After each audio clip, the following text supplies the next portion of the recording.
Lights, camera, action, and welcome back to the Soundtrack Collector. I'm your host, Christopher Spencer, author of Film and Television Soundtracks 1950 to 1979, A Critical History, published by McFarlane and Company. This week, we're taking a deep dive into the unforgettable sound of Giallo cinema, a genre that carved out a bloody, stylish niche in Italian film history. Emerging in the early 1960s and peaking through the decadent 1970s, Giallo films blended murder mysteries, psychological horror, and eroticism with an unmistakable visual and sonic flair. Directors like Mario Bava, Dario Argento, and Lucio Fulci brought these twisted tales to life, while composers like Ennio Morricone, Bruno Nicolai, Riz Ortolani, and Goblin crafted scores that were just as daring. Giallo soundtracks often fused lush romantic melodies with atonal psychedelic chaos, creating a disorienting atmosphere where beauty and brutality existed side by side. Though the genre began to fade in the 80s, its influence on horror and film music remains undeniable, and its soundtracks continue to haunt, seduce, and surprise to this day. Now, before we begin, let me say that I'll be showing some clips from these movies that could be disturbing to some viewers, as they will sometimes depict violence and gore. Moreover, the violence is often directed at women. I just want to say that I don't condone violence of any kind, but I'm showing the clips to show what I'm talking about. As is the case with all of my videos, I'm not playing the actual music from these movies, as it would infringe copyright and demonetize my video in the future, but you'll find a link below to a curated playlist. I encourage you to listen to this music. It's fantastic. Now, let's begin. The first couple of these movies are going to be considered perhaps proto-Giallo, but it's a good place to start. Before Giallo really embraced shrieking strings and synths, we got The Girl Who Knew Too Much in 1963. It set a different tone, smooth, stylish, and a little samba. Scored by Roberto Nicolosi from Mario Bava's black and white proto-Giallo, the soundtrack opens with a breezy theme sung by Italian pop star Adriano Celentano. More beach holiday than murder mystery. That contrast fits Bava's blend of suspense and sly humor. Nicolosi, a frequent Bava collaborator, mixes jazz and lounge and orchestral elements, shifting effortlessly from romantic to eerie. While it lacks the horror cues that came in later Giallo movies, its playful unpredictability helped reshape thriller scoring, proving suspense could be charming, surprising, and a little unsettling. Often overlooked, The Girl Who Knew Too Much remains a musical milestone. Nicolosi showed that even in a murder mystery, a samba beat might be the perfect misdirection. The next film did even more to establish the genre, Blood and Black Lace in 1964.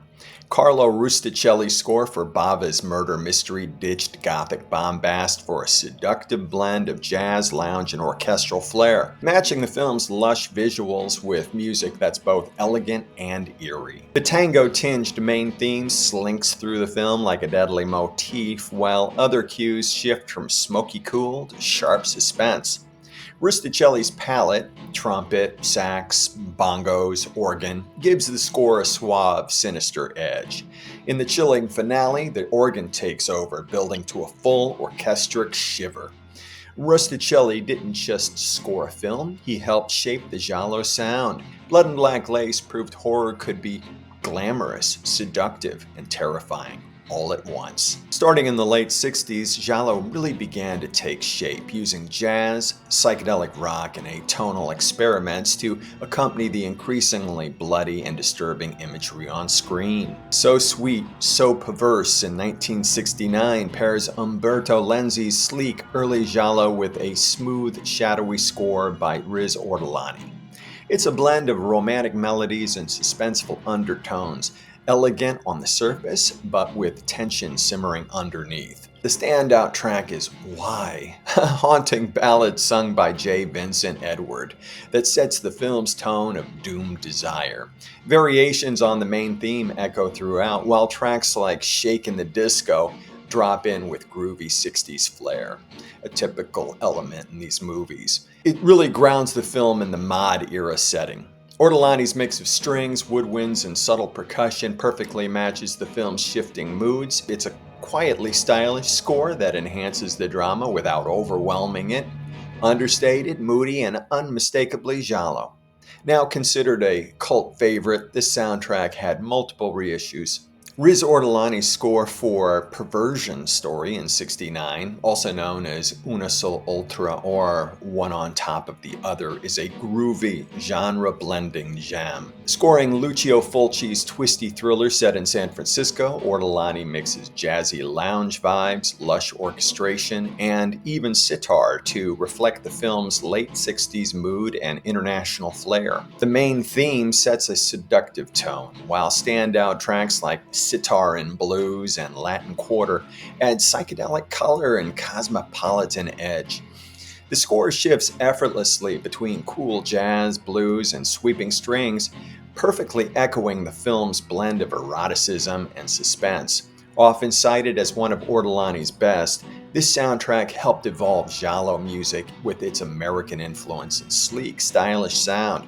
It's smooth, it's strange, and it's unforgettable. Bruno Nicolai's score for The Insatiables, 1969, also known as Famine Insatiabile or Carnal Circuit, is a swinging, seductive slice of late 60s giallo scoring. For Alberto Di Martino's glamorous crime thriller, Nicolai blends lounge exotica and big band energy into a soundtrack that's as stylish as it is cinematic. The title track kicks things off with bold brass driving rhythms, while softer cues mix strings, organ, light percussion, and the unmistakable voice of Etta Del Orso. More on her later. Nicolai shifts effortlessly between upbeat grooves and moody melodic pieces, echoing the film's mix of intrigue and jet-set sensuality.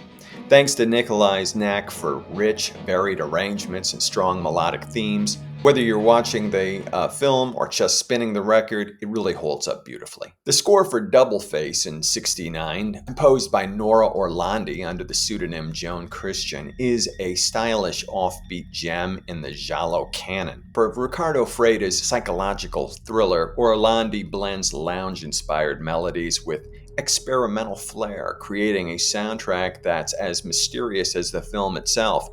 The standout theme, sung by Orlandi herself as Sylvia St. Laurent, recurs throughout the film, bringing a haunting, feminine touch that deepens the emotional layers.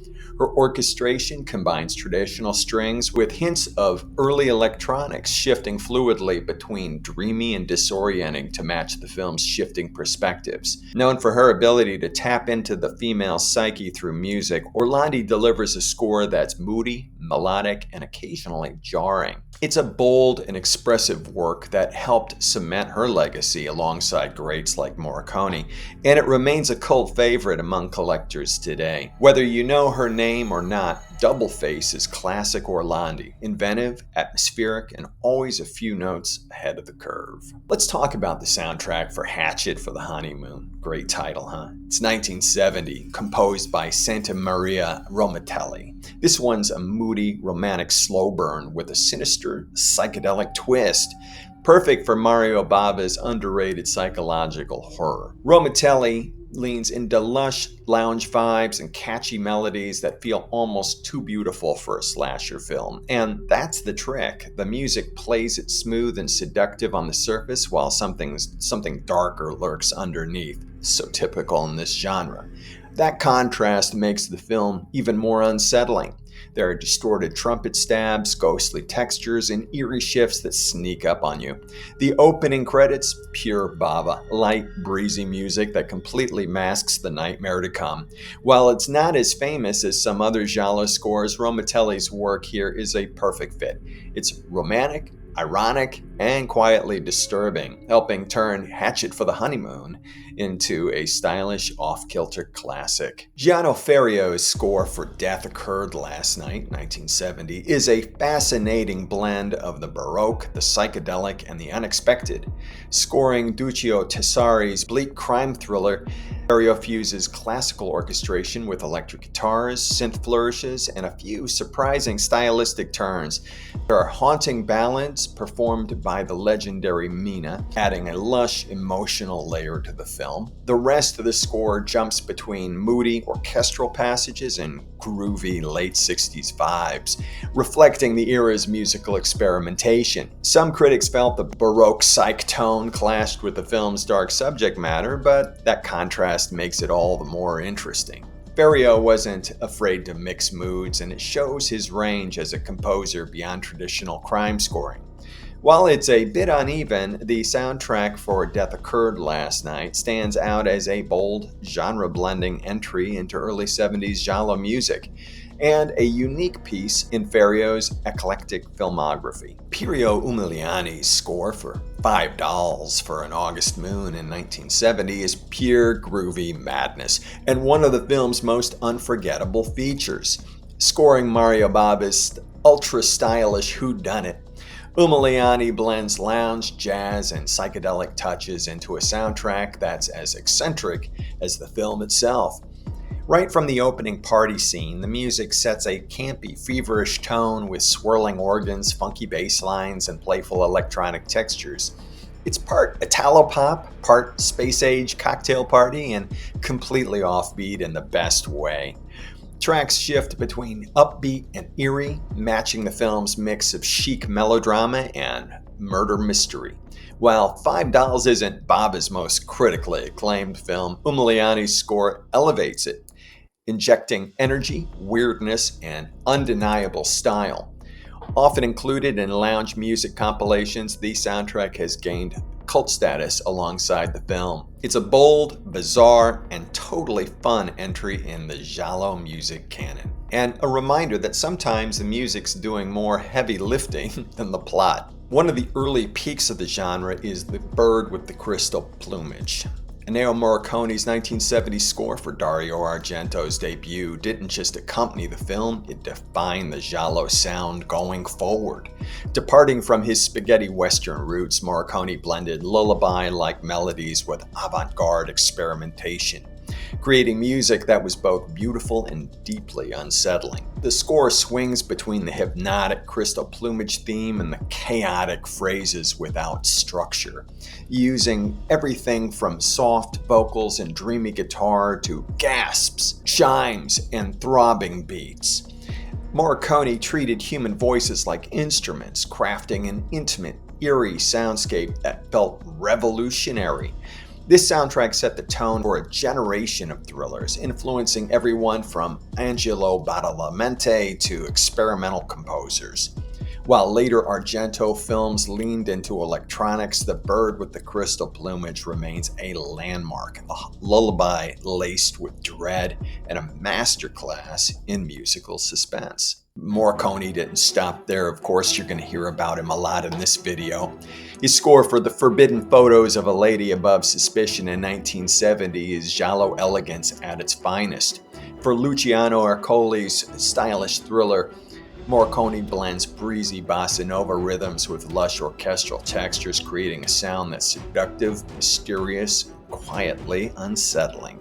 The main theme, sung wordlessly by Etta Del Orso, yet again is a standout, combining bossa nova swing with haunting sensuality. Some tracks layer in romantic melodies and beat rhythms, while others add a groovy lounge pop edge. Morricone uses Del Orso's voice like an instrument yet again, floating above strings and brass to add a ghostly, emotional layer. The contrast between smooth, romantic cues and sudden dissonance mirrors the film's balance of elegance and unease. This innovative score became a staple in lounge compilations in the 90s and a standout in Morricone's Giallo catalog. The Giallo genre hit its apex in 1971, and based on his work on Argento's Crystal Plumage and Ercoli's Lady Above Suspicion, Morricone became the go-to maestro of mayhem. His score for Lizard in a Woman's Skin is a fever dream, bold, experimental, and perfectly in sync with Fulci's surreal psychological Giallo. Morricone dives into avant-garde jazz, psychedelic textures, and eerie soundscapes to create music that feels more like hallucination than accompaniment. From the slow-burning main theme to the haunting Giorno di Notte, the score blends delicate melodies with unsettling undertones, often carried by Ennio del Orso's ghostly vocals. Morricone layers strange textures, coyote-like howls, whistling motifs, dissonant piano, and throbbing bass to build a hypnotic, disorienting atmosphere.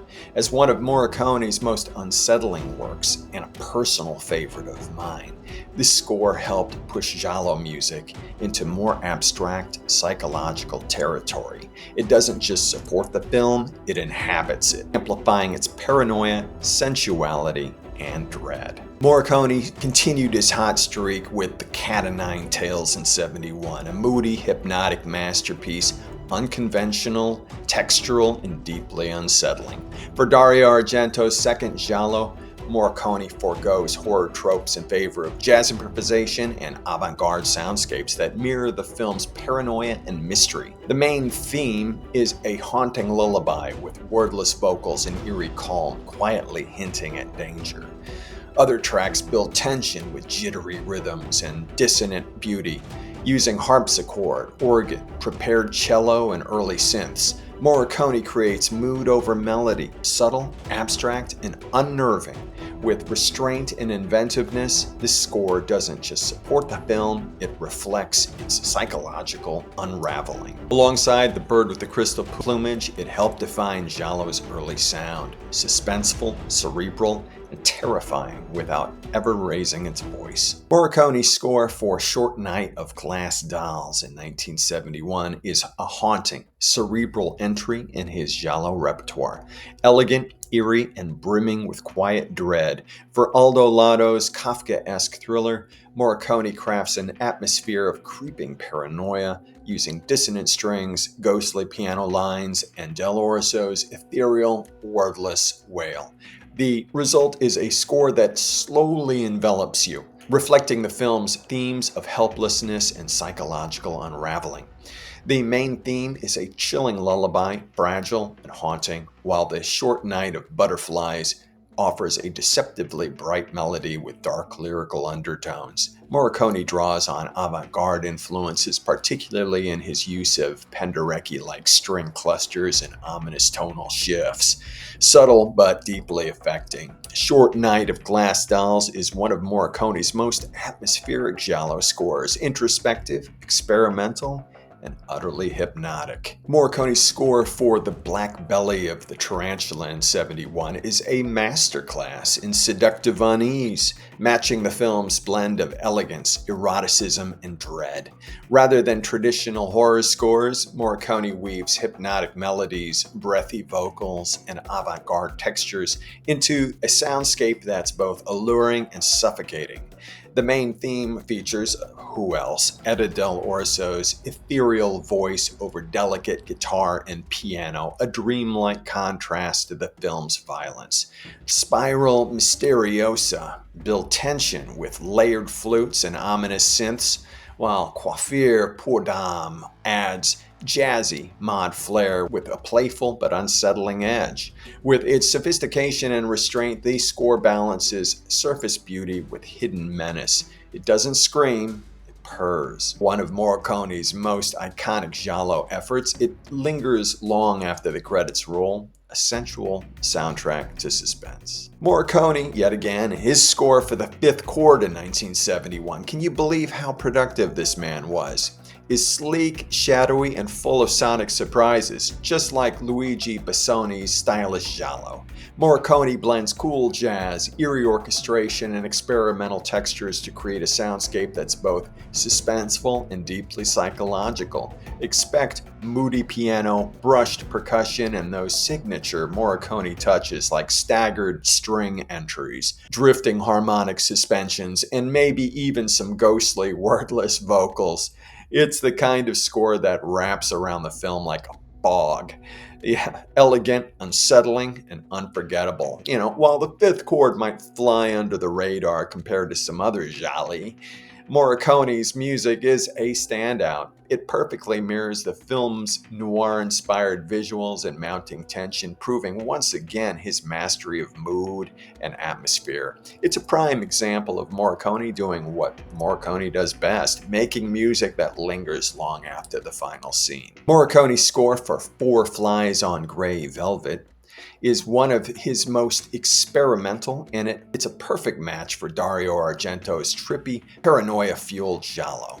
This isn't your typical horror soundtrack. Morricone blends avant-garde chaos with rock grooves, orchestral swells, and some truly strange sounds. Think music, concrete, wordless vocals, and even erotic moans. The film features a rock band on screen, and Morricone runs with it, layering electric guitars and pounding drums alongside dissonant strings and mechanical noise. The result is more mood than melody, abstract, unsettling, and totally hypnotic.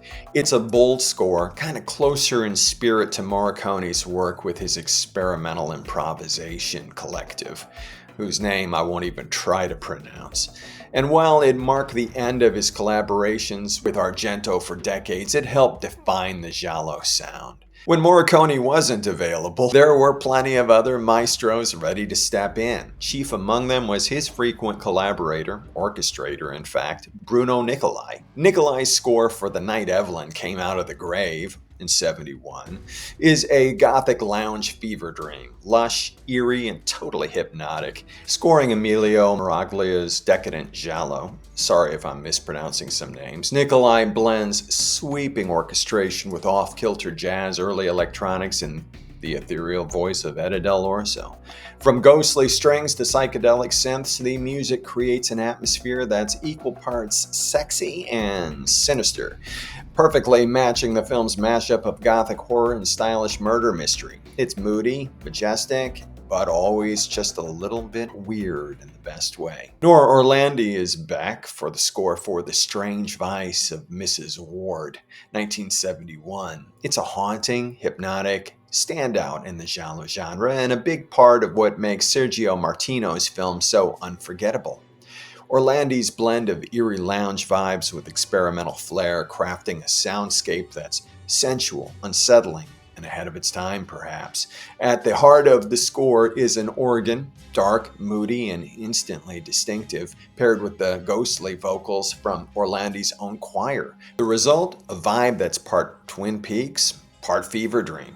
Tracks shift between sultry and sinister, perfectly echoing the film's erotic tension and creeping dread. Orlandi was the first female film composer in Italian cinema, and this score cemented her legacy. It's so iconic that Quentin Tarantino later used it in Kill Bill Volume 2. You know how nuts he is for Italian cinema. Simply put, The Strange Vice of Mrs. Ward wouldn't be the same without Orlandi's eerie, elegant score. It seduces, unsettles, and sticks with you long after the final frame. Stelvio Cipriani's score for The Iguana with a Tongue of Fire, great title, 1971, is as wild and unpredictable as the film. Scoring Riccardo Freda's lurid Dublin set Giallo, Cipriani blends lush atmosphere with buzzed-out chaos, using everything from piano and oboe to breathy, wordless female vocals and snarling guitar riffs. Music ranges from eerie and elegant to downright disorienting, with cues that speed up and slow down in ways that keep you on edge. Cipriani even weaves in touches of Irish influence to match the film's setting, adding a unique flavor to the suspense. It may not be Cipriani's most famous work, but The Iguana with the Tongue of Fire is a standout, showing off his range and his flair for turning over-the-top thrills into musical gold. If A Bay of Blood is the grandfather to the slasher film, Cipriani's 1971 soundtrack is its groovy, blood-soaked pulse. Scoring Mario Bava's ultra-violent Giallo, Cipriani went unconventional, blending sultry lounge, exotic percussion, and funky 70s rhythms with creeping suspense. The main theme sets a noirish tropical mood, while other tracks offer haunting beauty and others build tension with frantic drums and eerie synths. Then there's one cue called Teenagers Cha-Cha-Cha, funky oddity that somehow fits the film's mix of youthful energy and sudden violence. That jarring contrast is the score's secret weapon. Cipriani's work bridges the lush orchestral Giallo scores of the 60s with the experimental soundtracks of the 70s and 80s. Rather than just supporting Bava's film, the music amplifies its elegance and brutality, grooving, stalking, and striking with deadly rhythm. From 1974 to 72, the Giallo genre continued its dark descent into madness. Bruno Nicolai's score for All the Colors of the Dark in 72 is a wild psychedelic ride perfectly tuned to Sergio Martino's surreal, cult-infused Giallo. This isn't your typical thriller soundtrack. Nicolai mixes eerie orchestration with sitar, choral vocals, buzzed-out guitars, and experimental percussion to create something truly otherworldly. The standout track, Saba, captures it all. Otherworldly choirs, sitar riffs, and bursts of surf rock guitar, setting the tone for a film's dreamlike descent into paranoia.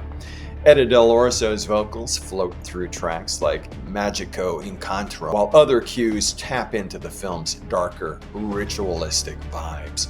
With its bold fusion of styles, the score helped shape the sound of psychedelic horror. Nicolai's inventive use of instruments and atmosphere makes this one of his most memorable works and a key part of the film's cult appeal. With a title like Your Vice is a Locked Room and Only I Have the Key, the soundtrack had to deliver mystery, seduction, and menace, and Nicolai delivers exactly that. Scoring Sergio Martino's 1972 Giallo, Nicolai crafts a moody, elegant score full of simmering tension and dark romanticism. The standout main theme blends melancholy and menace, reflecting the film's betrayal and voyeurism. Nicolai moves seamlessly between lush strings, icy suspense cues, and subtle electronics, unfolding the drama with restraint rather than bombast.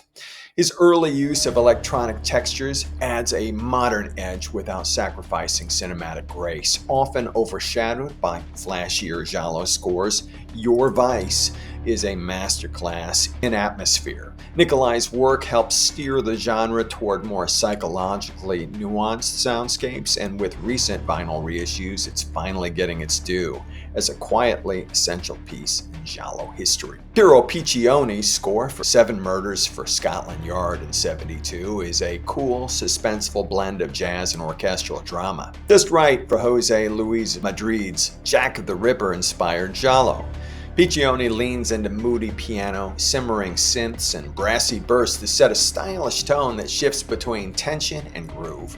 Tracks like Seven Murders and Reminding the Ripper channel noir vibes with a Schifrin-esque jazzy edge, while the investigation starts adds atmospheric weight to the detective work. It's all very sleek and cinematic, nothing stock or predictable here. Piccioni was a master of blending genres, and his score shows off his ability to fuse jazz and classical elements seamlessly. Though not as widely discussed as some of his other works, like 10th Victim or Colpo Rovente, the music is a standout element in the film and a reminder of his innovative touch. Gianni Ferrio's score for Death Walks at Midnight from 72 is a stylish, genre-blurring soundtrack that perfectly mirrors the film's surreal tone and razor-sharp visual flair. It's also a personal favorite of mine. Scoring one of Luciano Ercoli's most visually striking gialli, Ferrio fuses suspenseful orchestration with jazzy flourishes and experimental textures, crafting a sound that's as unpredictable and daring as the film itself. It's a soundtrack that doesn't just accompany the action, it elevates it, adding tension and elegance and a touch of the uncanny. The main theme sets the mood with moody piano, string swells, and wordless vocals, giving the score an ethereal yet uneasy quality. Ferrio's versatility is on full display as the music shifts between dreamy and dissonant, underscoring both the surreal hallucinations and sudden violence that define the film.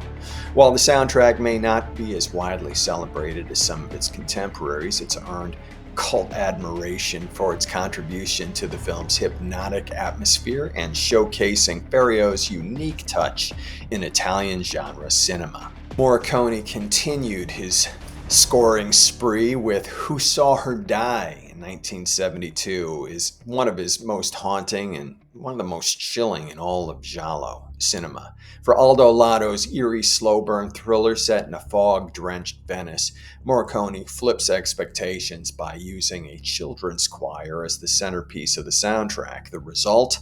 Pure nightmare fuel. The main theme features angelic voices singing eerie melodies over modern instrumentation, electric guitar, drums, and keyboards, creating a beautiful but deeply unsettling contrast.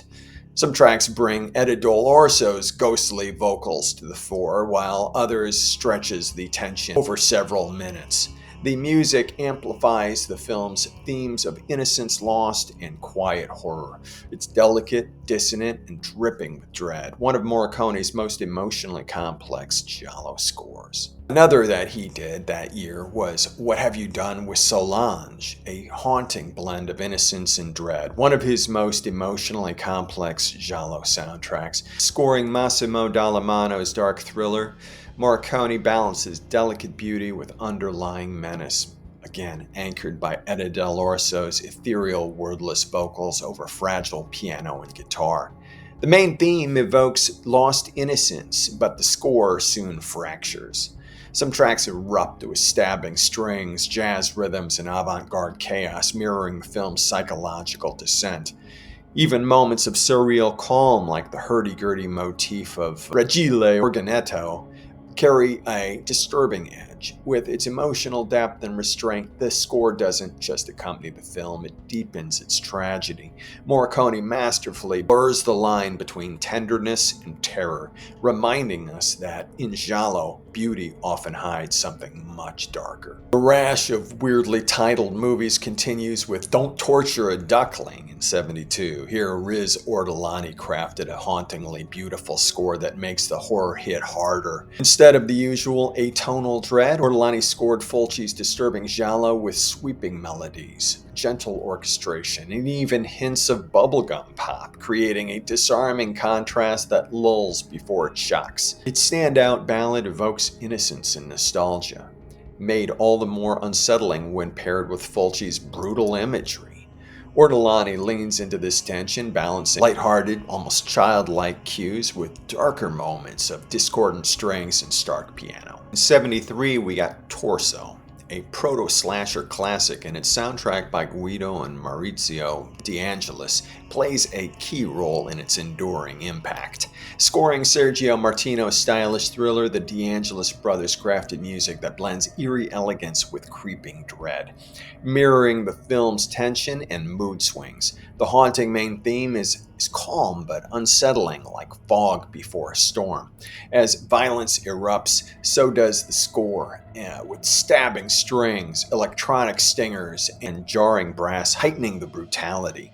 The soundtrack shifts seamlessly between lush melodies and sharp modern textures, reflecting horror's transition in the early 1970s.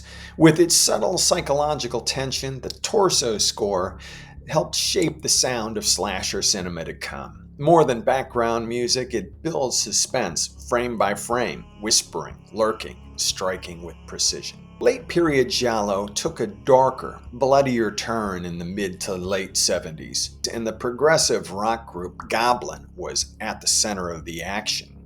If there is one horror movie score from Italy that grabs you by the throat and drags you into a blood-soaked world of 70s Italian Giallo cinema, it's Profondo Rosso, or Deep Red, by Goblin. This isn't just mood music, it's a full-on sonic assault fusing prog rock, jazz funk, and heavy metal into something wildly original and deeply unnerving. What's even more impressive is that Goblin had only 2 days to compose and record it after director Dario Argento scrapped the original score. Despite the rush, they delivered a genre-defining masterpiece that didn't just underscore the film, it helped reinvent what Giallo could sound like. The soundtrack opens with the haunting Profondo Rosso theme, weaving delicate keyboard arpeggios with pounding prog sections that feel like a chase scene for your nervous system. Death Dies hits like a deranged jam session between a jazz trio and a doom metal band, while Mad Puppet creeps in on droning bass and explodes into a funky Euro jazz groove.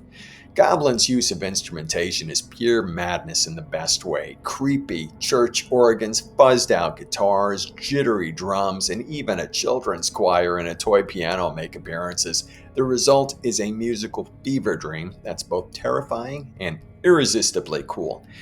It didn't just become a bestseller, it influenced everyone from metalheads to synthwave artists and firmly established Goblin as a haunted house band of Italian horror. We'll continue with Goblin, but let's briefly talk about Emilio Tomasi's score for The House with Laughing Windows in 1976. It's a slow-burning exercise in atmospheric dread.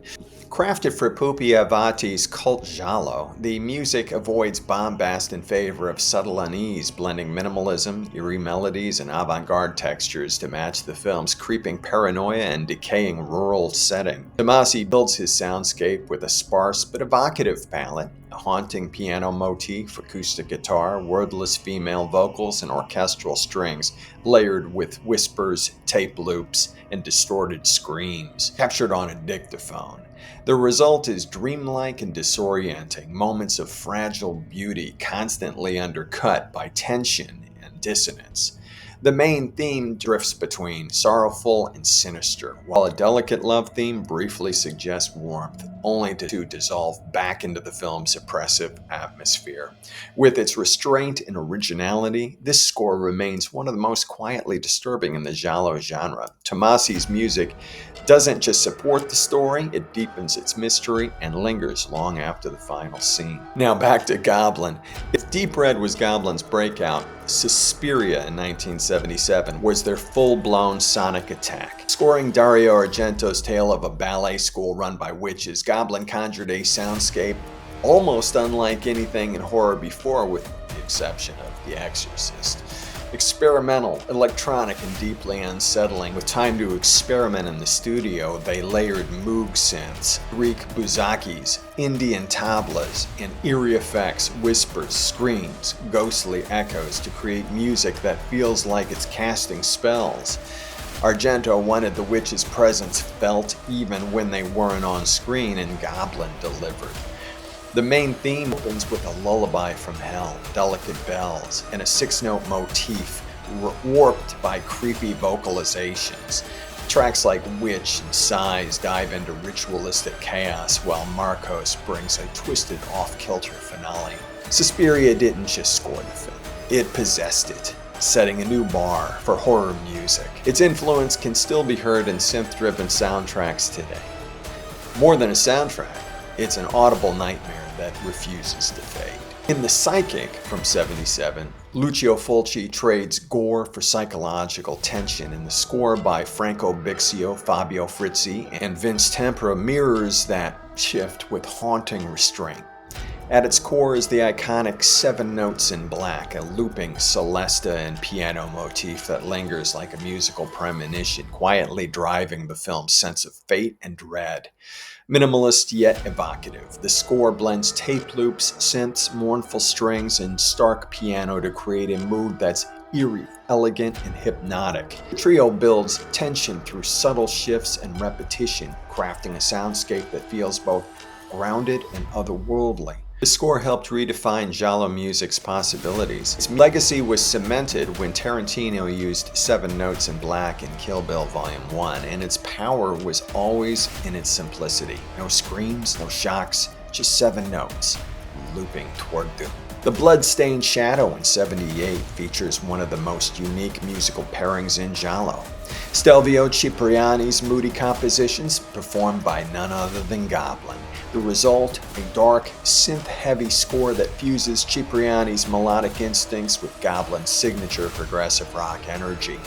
This soundtrack is packed with atmosphere, layering pipe organ, distorted bells, and icy synths over chugging bass lines and occasional disco grooves.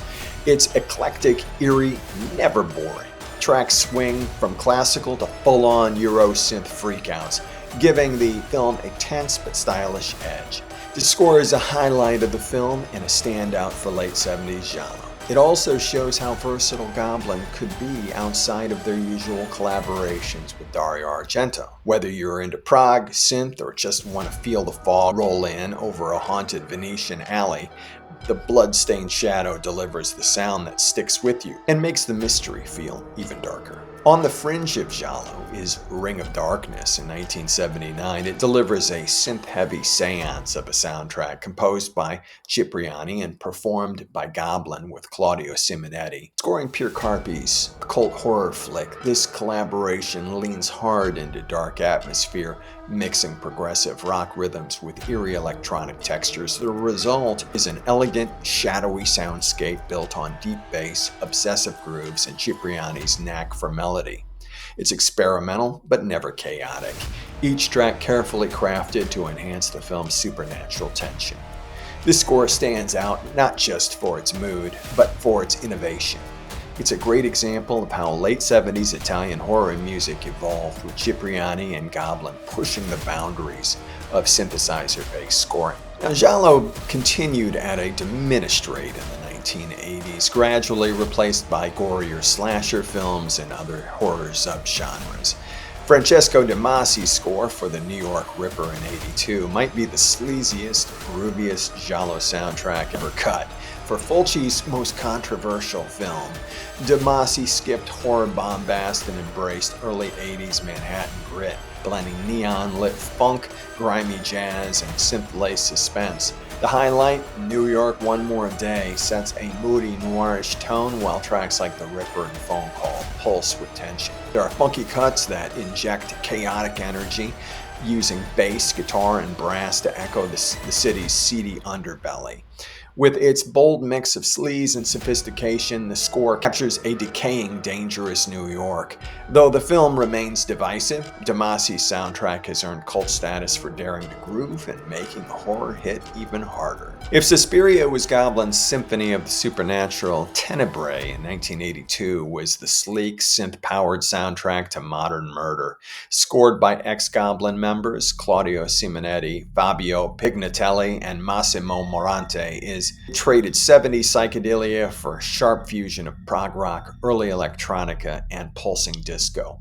Argento wanted long, hypnotic tracks to match his extended shots, and the trio delivered, using gear like the Roland Jupiter 8 and Mini Moog to craft a futuristic soundscape. The standout title track is a glittering vocoder-laced dance track laced with menace, so iconic it was later sampled by Justice. Tracks like Gemini and Flashing shift from brooding to propulsive with stylish ease. Often overshadowed by Goblin's earlier work, Tenebrae helped shape the synth-driven horror scores of the 80s. It didn't just set the mood, it helped define a new cinematic sound. And finally, we come to Dario Argento's Opera in 1987. It's a blood-soaked tribute to music, and its soundtrack is just as bold, primarily composed by Claudio Simonetti, with contributions from Brian Eno, Bill Wyman, and metal band Steel Grave. It's a wild blend of opera, synth, and heavy metal that mirrors the film's contrast of beauty and brutality. Simonetti's moody main theme pulses with electronic dread, while tracks like Crows build tension with dark synths. Then come the metal bursts like Steel Grave's Knights of the Night, blaring over graphic violence, creating intentional sonic whiplash. Classic opera pieces from Verdi and Puccini add theatrical weight, only to be shredded by the film's chaotic energy. Divisive and unforgettable, opera's soundtrack fuses high art and grindhouse excess. It doesn't just score the horror, it stages it. So that is my overview of Giallo cinema soundtracks from the early 60s to the late 80s. Did I miss some of your favorites? What are your favorites? I implore you to leave a comment and let me know. I'd love to chat about this. And like I said, if you're curious to hear this music and you haven't heard it before, or you have, I've assembled a playlist for you to check out. It's probably not comprehensive because I couldn't find everything I wanted to find on YouTube Music, but done the best I can. At any rate, be sure to like, subscribe, and comment. I enjoy the engagement, so feel free to comment. Let me know what your favorites are. And let me know what you'd like to hear from future episodes of The Soundtrack Collector. I've got a heap of ideas to pursue, but I'd love to know what you're most interested in. Do you want these sort of retro cinema deep dives? Do you want a reviews of specific titles? Do you want a focus more on modern soundtracks? You let me know in the comments, and I'll do the best I can. The next thing on this channel will likely be an exploration of other European soundtracks of the 60s, 70s, 80s. Keep a lookout for a post that will give more information on that. In the meantime, keep listening to the incredible sounds of the cinema.